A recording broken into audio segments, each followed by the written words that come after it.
Weren't we all a lot happier before social media existed? Is social media stripping us of our basic humanity, stunting our intellect, making us depressed, and irreparably damaging personal relationships? One of Facebook's earliest executives dropped a bombshell when he admitted that social media was programming its users and destroying the fabric of society. I feel tremendous guilt.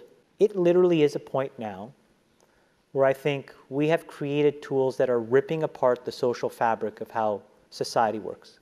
That is truly where we are. Your behaviors, you don't realize it, but you are being programmed. It was unintentional, but now you got to decide how much you're willing to give up. Social media was designed to be addictive. It provides the same kind of dopamine hit that you get from smoking, drinking alcohol, or gambling. We know that engagement with social media and our cell phones releases a chemical called dopamine.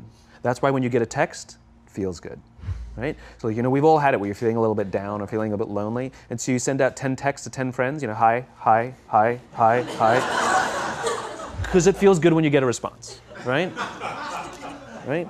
It's why we count the likes. It's why we go back 10 times to see if my Instagram is growing slower, did I do something wrong? Do they not like me anymore, right?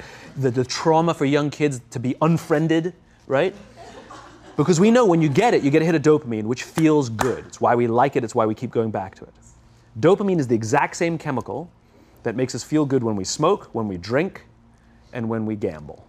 In other words, it's highly, highly addictive. We're so addicted, our brains sometimes fool us into thinking a dopamine hit is imminent when it isn't. I'm talking about phantom vibration syndrome. This means those people think the phone is vibrating when it's really not. And psychologists say these fake phone calls are all in your head. Those who are big-time talkers on the phone or who use the phone to text or tweet a lot, well, they say they feel these fake phone calls more often.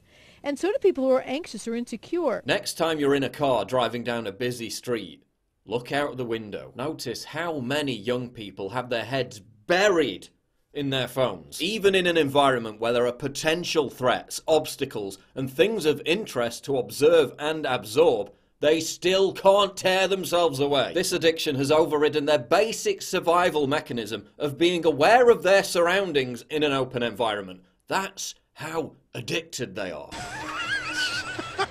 I mean, look at the one on the right. Do you have to make faces when you take selfies? Wait, one more now. Oh, there you go. Better angle.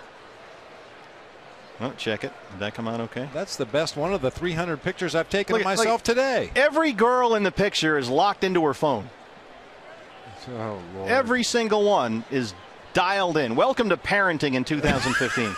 They're all just completely transfixed by the technology. Why are millennials particularly vulnerable to social media addiction? Because their parents and daycare instilled in them an endless, desperate compulsion for validation. This is the me generation. This is the generation with the lowest self-esteem ever. Hence the constant need for reassurance that they exist. What fulfills that need? Social media. This is a generation whose natural coping mechanisms are so eroded, they've adopted rampant narcissism as a form of stress relief. Where is that narcissism most rewarded? You guessed it, social media. Likes, shares and retweets are to a millennial what a pacifier is to a baby. It's literally infantilizing our brains. It's regressing us back to infanthood. And what's another trait of infanthood?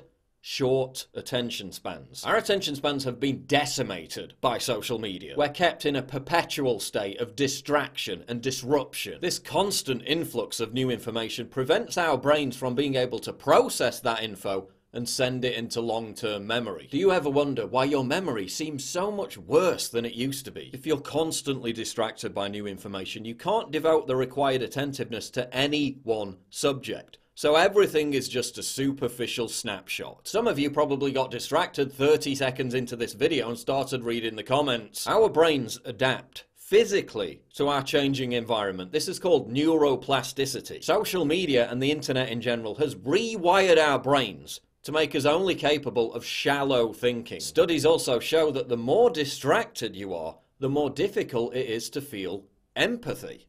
Another casualty of social media. Social media also causes depression because people are seeing the carefully curated highlight reels of other people's amazingly interesting lives, then feeling inadequate and lonely when they compare it to their own. An added irony is that while millennials use social media to alleviate their stress, it's actually causing them more stress. The University of Queensland study found that quitting Facebook for just 5 days led to a noticeable drop in cortisol levels. Social media can also be blamed for the obsession with identity politics that's tearing apart the fabric of civil discourse. Real-world experience forms rounded characters. Social media draws us away from the real world. This vacuum of real-world experience causes confusion and identity crisis. Hence, 75 different genders. There's even a link between the rise in smartphone and social media use and the emergence of college campus snowflakes.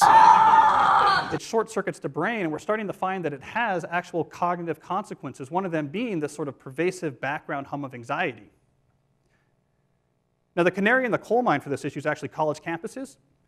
If you talk to mental health experts on college campuses, they'll tell you, along with the rise of ubiquitous smartphone use and social media use among the students on the campus came an explosion of anxiety-related disorders.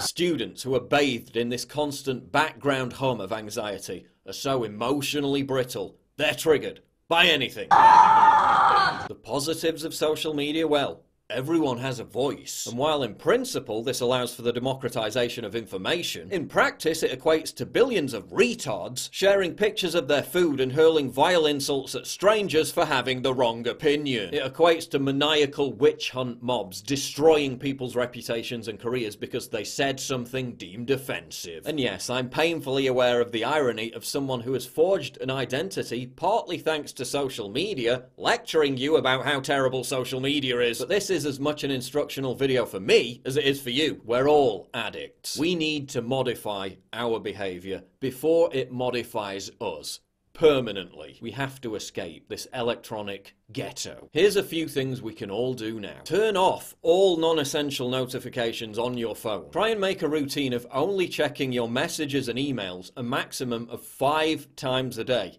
Less if possible. Use the internet like your parents use the internet. Go on there to do what you intend to do, then get off. Don't get distracted by 100 different strands. Don't surf the web. Try and be disciplined. Respect the value of your own time. Don't charge your phone next to your bed. Don't be pressured to check all the messages on all your accounts as soon as you wake up. Leave your phone in a different room to the one you're in at every opportunity. And if it's not absolutely essential for your career, just get off social media entirely. There's no point in being a public figure if you don't get any of the benefits of being a public figure. If you implement these changes, and I've got to implement them too, you'll be far happier, more productive, and a better person to be around. You'll be free of the background hum of anxiety and depression that social media perpetuates. 2018 is being described by some as the year of the neo-Luddite. An underground backlash against technology is brewing. More people than ever are beginning to feel that technological progress is not always beneficial. Violent anti-tech attacks are increasing. According to American philosopher John Zazan, something is going on. Zazan was a controversial supporter of the ideology of Ted Kaczynski, the Unabomber, although he condemned his actions. Kaczynski thought technological change had destabilized society, made life unfulfilling, and caused massive psychological suffering. While Kaczynski's response was deplorable, you'd be hard-pressed to deny that some of his fears have been realized. Professor Zazan thinks the emergence of another Unabomber is inevitable. Others even fear the rise of Luddite terror groups to rival Islamic jihadists. But before we allow fringe extremists to fill the void, we need to reassert control over our impulses, our emotions, and the very structure of our brains. Social media is turning us into addicts, and it's time to change our habits before we all become hopeless junkies.